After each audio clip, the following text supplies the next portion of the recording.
Have you noticed you're hungry a lot lately and you don't feel satisfied?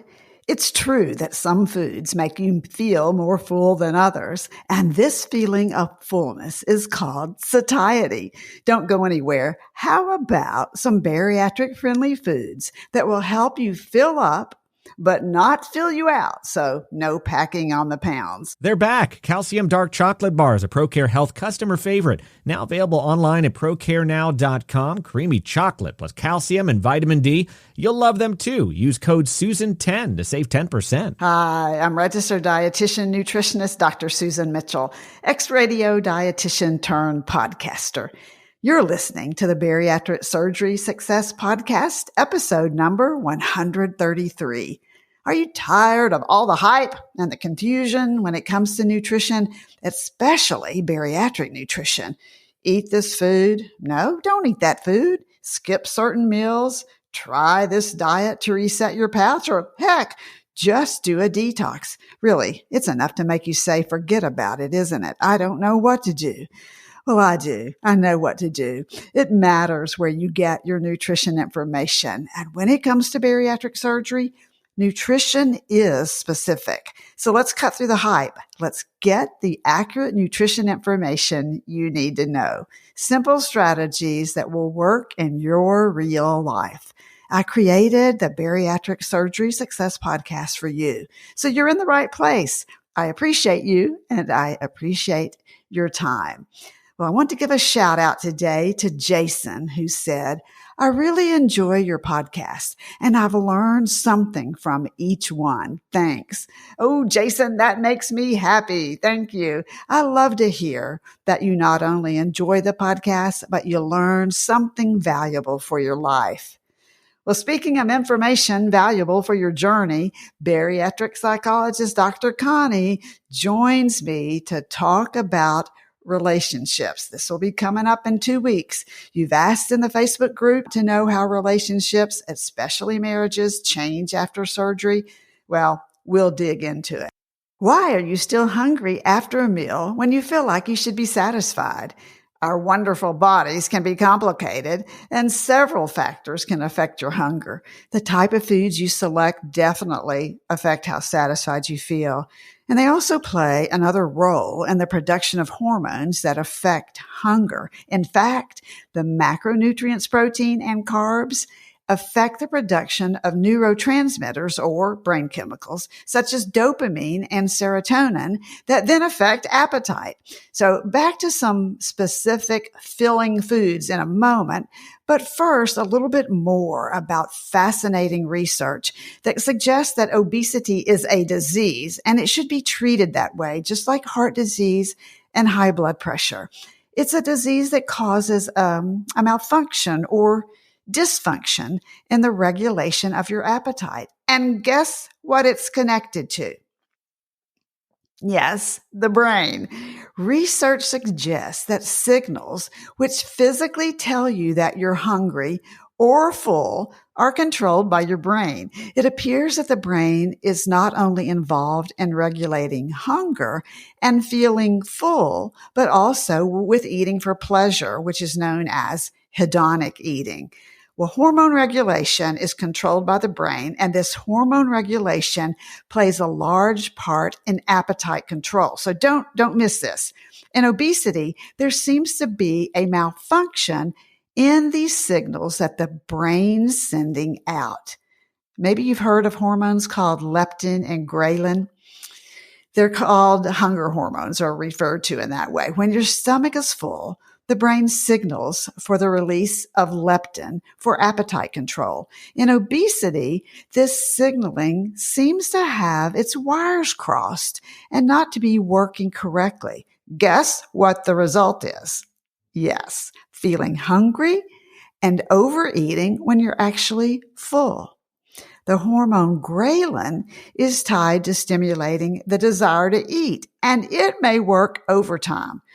Okay, let me stop here and just mention while I'm thinking about it that one of the benefits, at least short term, of the sleeve gastrectomy is a decrease in the production of ghrelin due to the removal of a significant part of the stomach. So this results in a decrease in appetite, at least for the short term. Okay, so guess what happens as a result of these messed up signals? You never feel satisfied and you feel that constant or nagging hunger. Well, don't miss this. This is important for you to know. When you lose significant weight, as you have through surgery, the opposite of what you think should happen often does, because you think you should feel full and not so hungry, right? But that malfunctioning signal that tells you you've had enough isn't doing its job, and the hunger hormone ghrelin often increases. So it's really no wonder if you're feeling frustrated and even hungry. But now you and we as healthcare providers are really beginning to understand from research why this may happen. And some even more fascinating research suggests that GLP-1, whose real name is glucagon-like peptide 1, may have an important role in regulating appetite because it also acts as a hormone.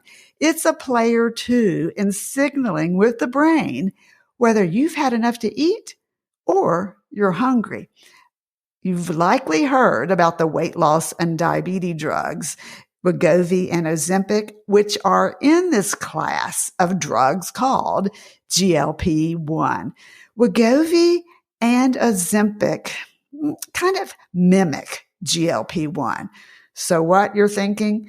Well, the drug targets areas of your brain that help regulate appetite and how much you eat.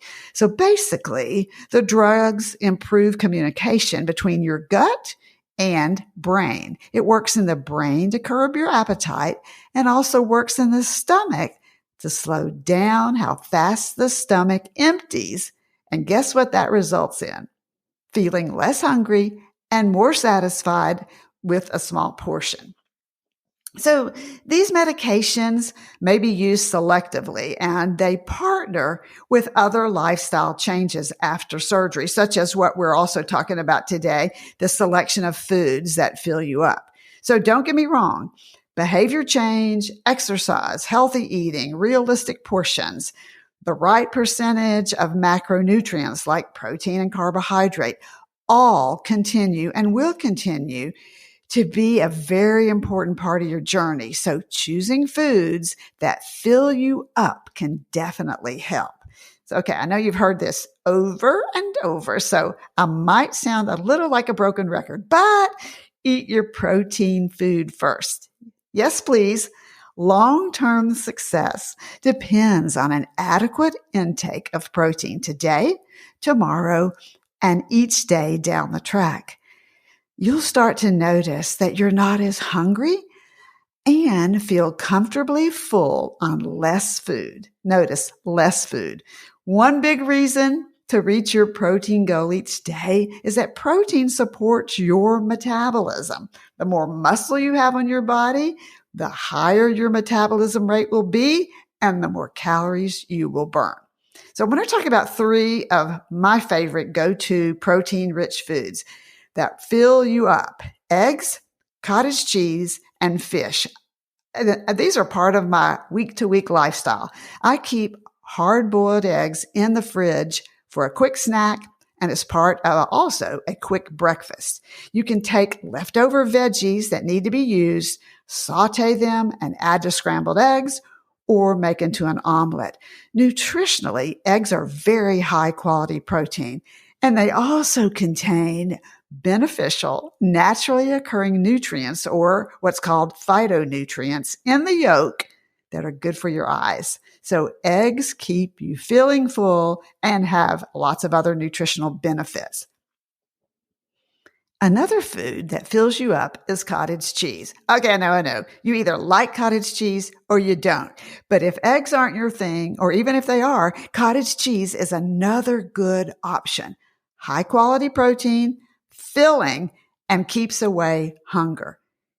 You can add fruit to it for a lot more flavor. You can add nuts, depending on if you're having a smaller snack or you're building, say, a lunch bowl.